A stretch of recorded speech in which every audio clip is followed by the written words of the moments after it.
Operation Iraqi Freedom first began on March 20, 2003. On this day, George W. Bush addresses the nation via live television and announces Operation Iraqi Freedom has begun. Bush authorizes that the mission is to rid Iraq of dictator Saddam Hussein and eliminate Hussein's ability to develop weapons of mass destruction, also known as WMD.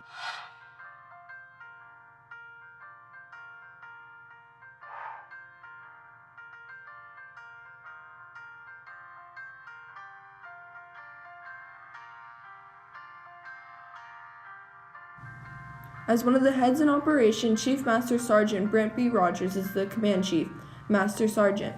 352nd Special Operations Wing, RAF Mildenhall, United Kingdom. He serves as the senior enlisted advisor responsible for the commander for all matters pertaining to mission execution. Operation Iraqi Freedom lasted just 21 days over 8 years.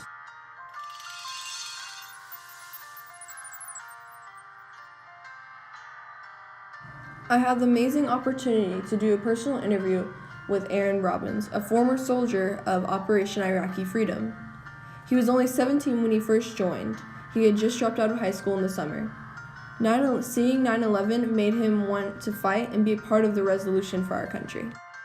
Operation Iraqi Freedom lasted just 21 days over 8 years.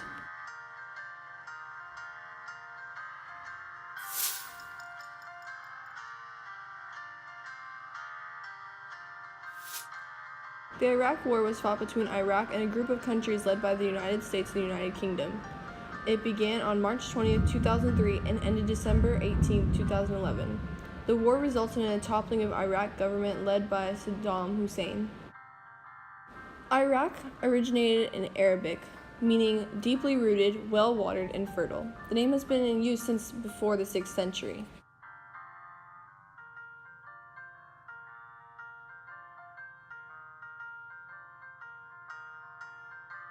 As of June 29, 2016, according to the U.S. Department of Defense casualty website, there were 4,424 total deaths, including both killed in action and non-hostile, and 31,952 wounded in action as a result of the Iraq War.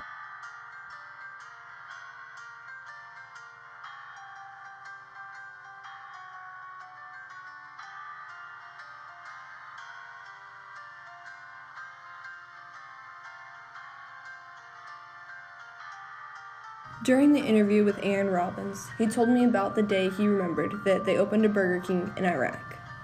He told me how it was a comfort food to him being over there for 7 to 8 months, not having anything from home. He said this was a comfort. Even though you get a burger and a Coke every few weeks, he said that he missed home because of this.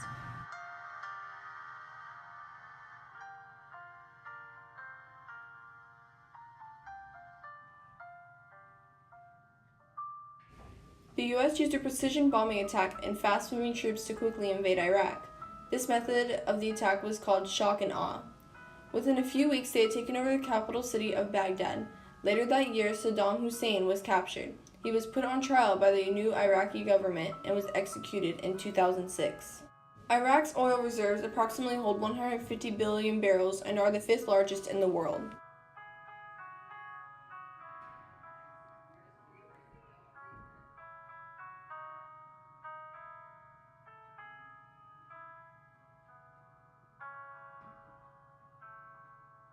Aaron Robbins told me about how they would pass out candy to the Iraqi children to show them that we were kind and okay.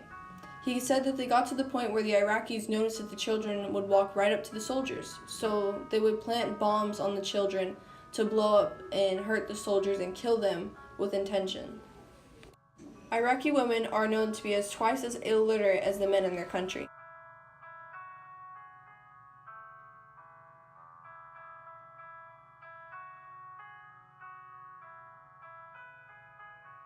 To some people, Operation Iraqi Freedom is unknown. To them, it was foreign until now, till they heard this story.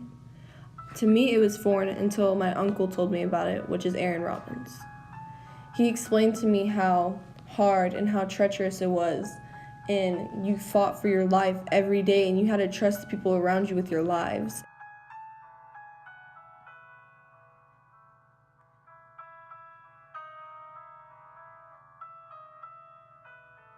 Aaron Robinson explained to me even certain scents bring him back, like dust or dirt or even desert sand. He said due to PTSD, even loud sounds can take him back sometimes. He says that it was really hard when he first got home because he didn't know how it felt to be safe. He would go a few days without sleeping.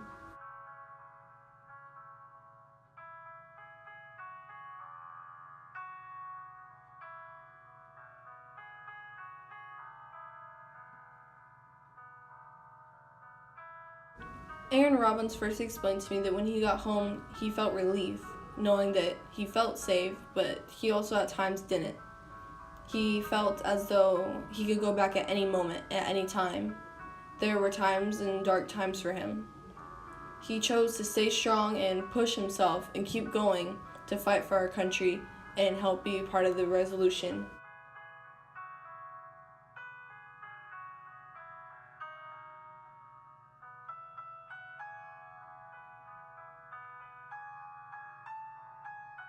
To this day, there's still people unaware of Operation Iraqi Freedom, which I get. With technology these days, people would rather sit on their phone or look up stuff on their laptop or do anything other than this. Do anything other than watch and see what our soldiers went through. Saddam Hussein first became Iraqi dictator in 1979 and was hung on December 30th, 2006 for crimes against humanity.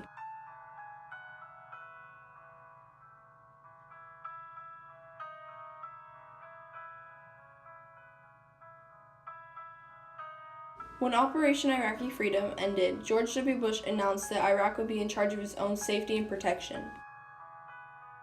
Saddam died at the age of 69 years old. He was born on April 28, 1937 and died December 30, 2006. Iraq is a Middle Eastern country officially called the Republic of Iraq.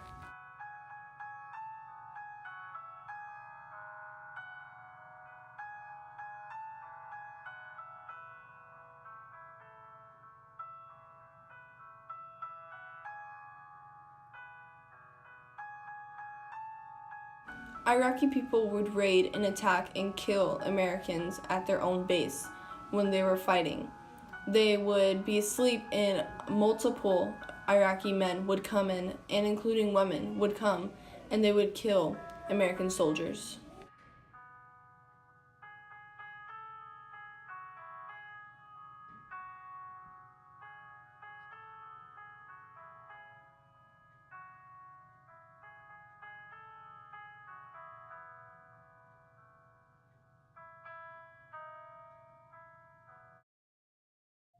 When Operation Iraqi Freedom ended, many families were excited to welcome home their soldiers and their family members. Some families, though, had to go through the part of grieving of their lost people and their lost family and their lost friends. It took a long time for us to be able to make it home and make it safe, but we did it and we won. Our soldiers fought long and hard to win what we did.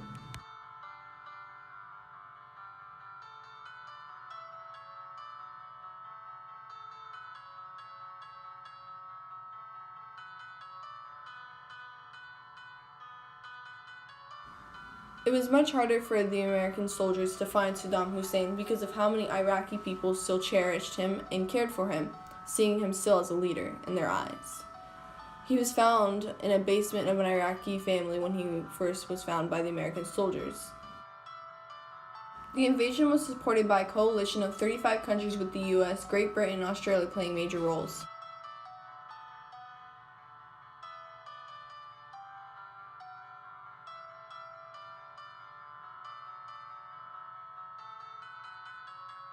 I hope you enjoyed hearing this story as much as I enjoyed telling it and telling about our soldiers and how hard they fought for us.